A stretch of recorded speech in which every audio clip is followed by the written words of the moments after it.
Well, it's about to go live on USA Network. The debut of the Wyatt family. What's gonna happen? Who are they gonna attack first? And what will happen with Vicky Guerrero's job evaluation? It's coming up next. War's going live, and I'll see you during the first commercial break. Vicky Guerrero comes out to start the show and says that says that she only has the best in mind for everything she does on Raw. They then announced through Jerry the King that there was a poll on WWE.com to allow the fans to vote on whether or not Vicky Guerrero will stay in charge of Raw. Also, the McMahons will have the official job evaluation later tonight. But Vicky then announces that she has made several matches involving the Money in the Bank All-Star match participants. Kane taking on Christian, Randy Orton against CM Punk, and our first match, Sheamus versus Daniel Bryan. As Daniel Bryan comes out for his match, we go to commercial. It looks like it's gonna be a good Raw. We still got the Wyatt family to come, and more build to the Money in the Bank this Sunday on pay-per-view. So let's get back to the show. Daniel Bryan pulls out what some might say is an upset. I call it like I see it, and I call it a big momentum boost going into Money in the Bank this Sunday. Beating Sheamus with a roll-up for the 3 count. Sheamus was going to lock in the clover leaf. Well, he locked it in. He locked in the clover leaf, and somehow Daniel Bryan turned his body and caught Sheamus in a roll-up to get the pin and the win. After the match, both men shook hands, so I'm guessing that there's no hard feelings. But that does give Daniel Bryan a lot of momentum going into Money in the Bank and the All-Star Money in the Bank a lot of match, which I'm hoping he wins. But we didn't see a video of what looked like WWE camera trying to find the Wyatt family compound, what they called it. But they just, all it showed was 2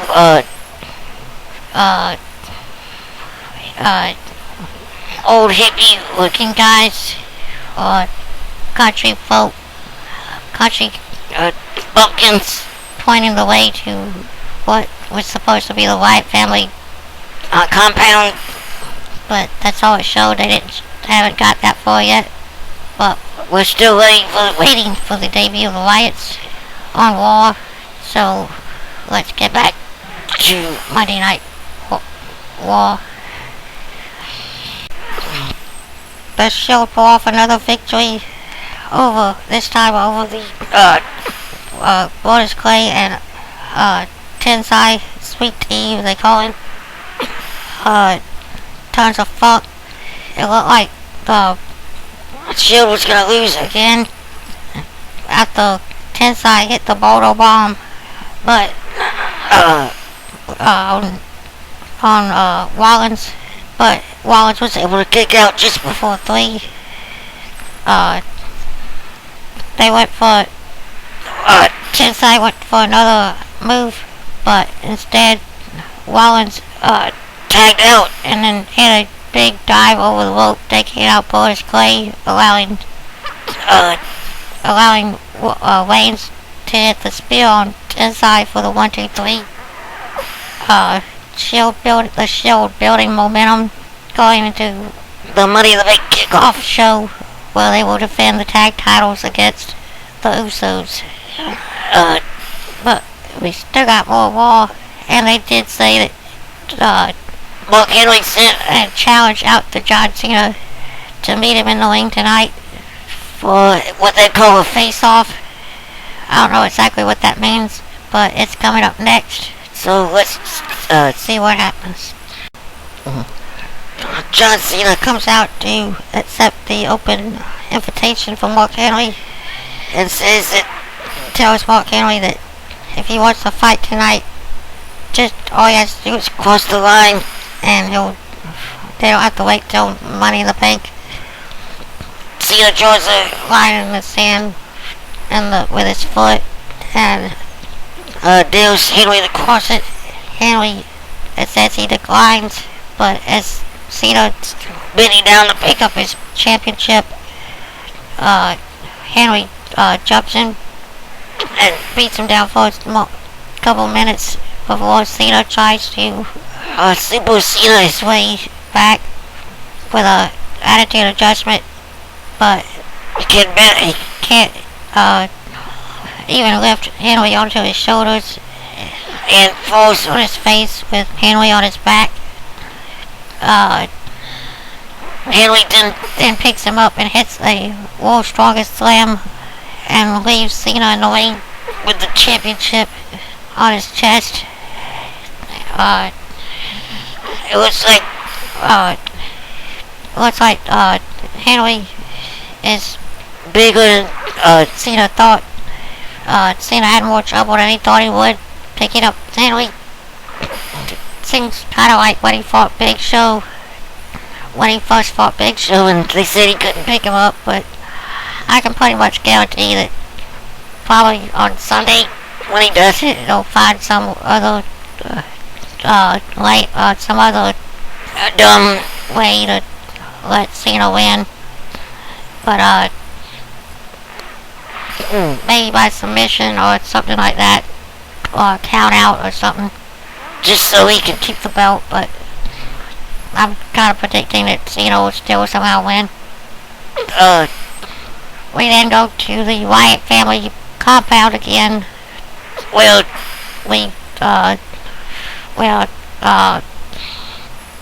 The cameraman's finally found the compound, and he's filming Eric Rowan, the guy that wears the sheep mask. Eric Rowan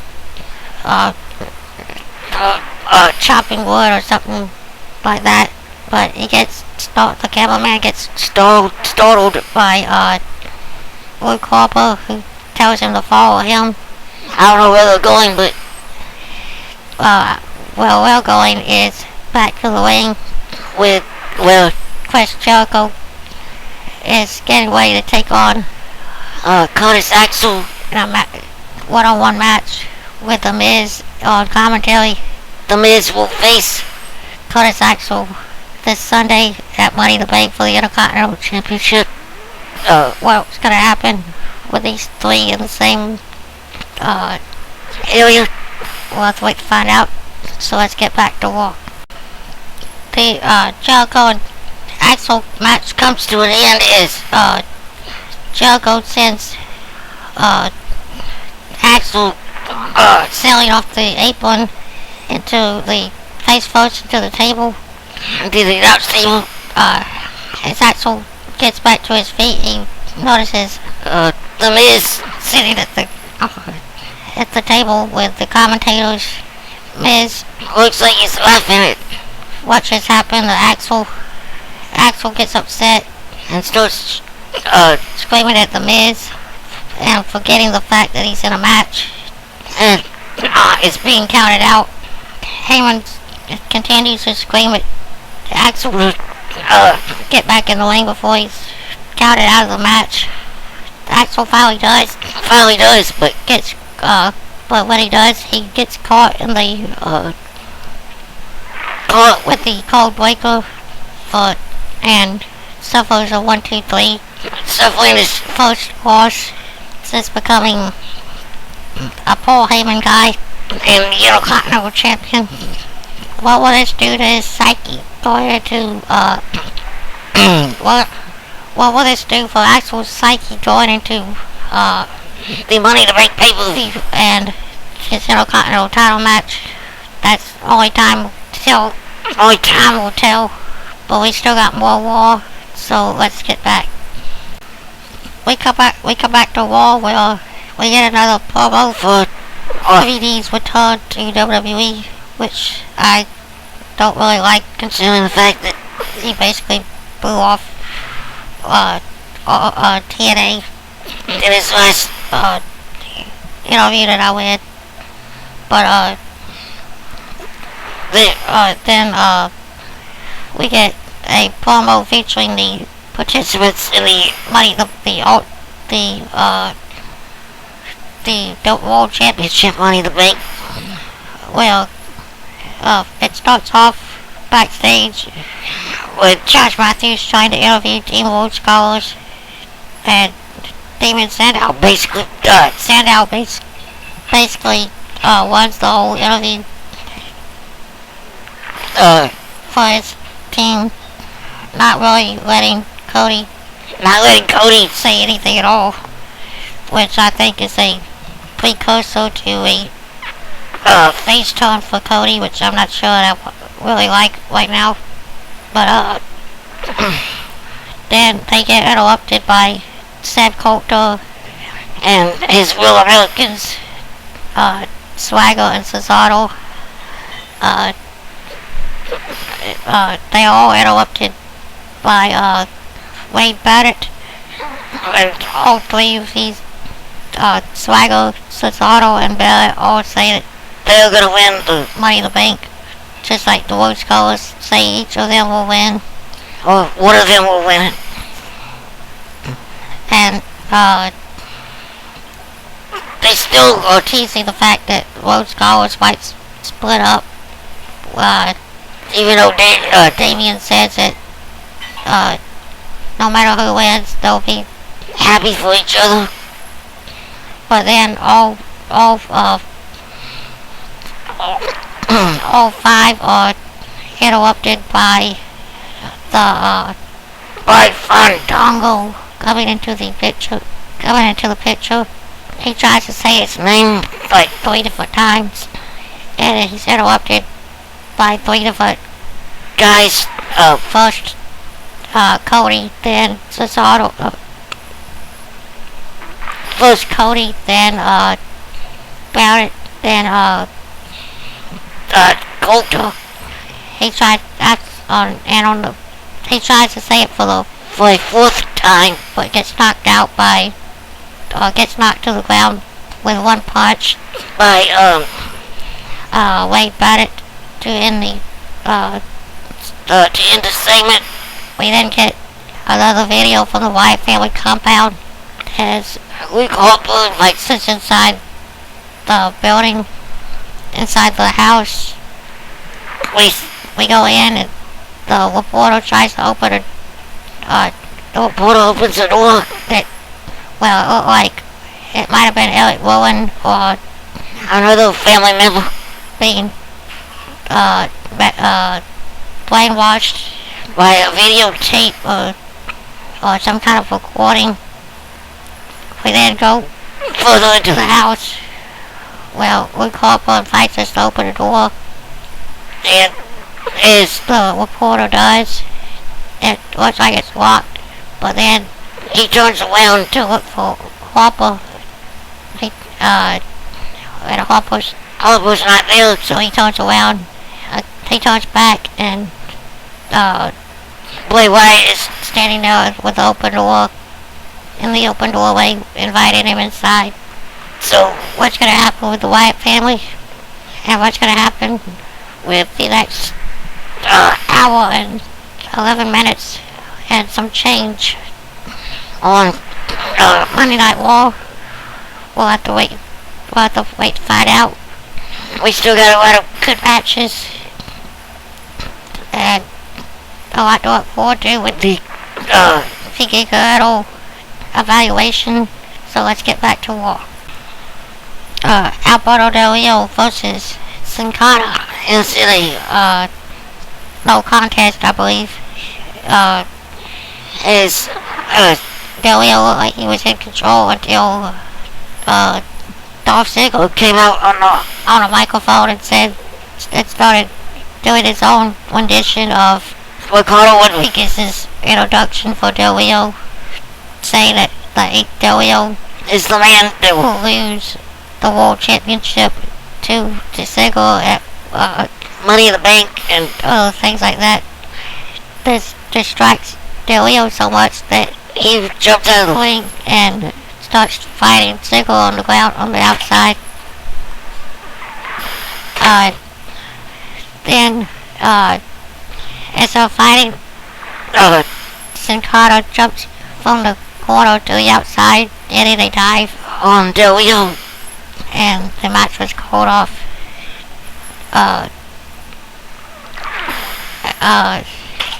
But coming up next is the job evaluation for Vicky Guerrero. What will the McMahons have to say, and what will her future be? I have a pretty good idea, but let's find out what happens right now. The McMahon family come out to give the job evaluation for Vicky Guerrero. It looked like Triple H and McMahon were kind of taking shots at each other. Triple H was actually saying that Vicky Guerrero is terrible at her job and should be fired. And McMahon was saying that in his opinion, said that she was highly entertaining. And Triple H said that there's a reason that shows like as much as McMahon loves it, those reasons that shows like the Golden Goals aren't on television anymore, no matter how much McMahon likes it. But since they couldn't agree between Triple H and Vince, they left it up to Stephanie.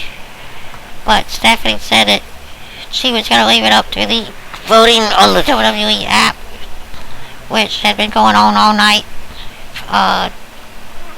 The app decision was made by the WWE Universe. 75% said she had failed as general manager, and Stephanie gave her 2 words that her father made famous, and told Vicky she was fired.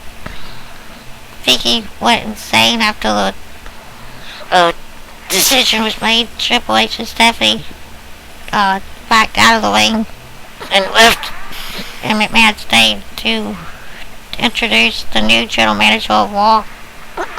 He said that the WWE Universe should be ashamed of ourselves for dismissing Vicky Guerrero as the general manager, and said we deserved his choice for a new general manager, and that choice was Brad Maddox. I thought it was so hilarious when he said that Brad Maddox is the general manager. It's gonna be interesting ride to see what Brad Maddox does. But we still got another hour of Raw, so let's get back.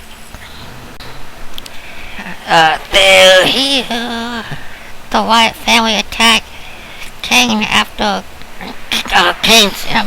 Kane was just in a match with Christian.